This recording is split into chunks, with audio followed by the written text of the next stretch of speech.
জাহিদ হাসানকে মানসিক ডাক্তার দেখাতে বললেন জনপ্রিয় সঙ্গীত শিল্পী রবি চৌধুরী। গত কিছুদিন আগে মেরিল ক্যাফে আড্ডায় জাহিদ হাসান শাকিব খানের নামের আগে মেগাস্টার শব্দটি নাকি তার কানে বাজে বলেছিলেন। মেগাস্টার শব্দটি নিয়ে জাহিদ হাসানের ঘোর আপত্তি রয়েছে।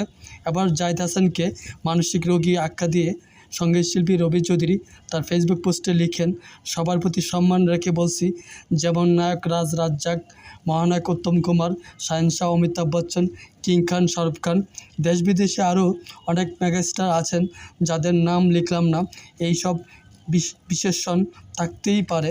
আমাদের মেগাস্টার শাকিব খান। মেগাস্টার বললে কার যেন কানে লাগে, তাকে অবশ্যই মানসিক ডাক্তার দেখানো উচিত।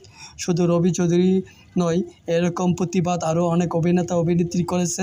জাহিদ হাসানের মন্তব্যকে ঘিরে পরিচালক চয়নিকা চৌধুরী বলেন, কে কী বলল জানি না, তবে আমি বর্তমানে মেগাস্টার বলতে শুধুমাত্র শাকিব খানকেই বুঝি।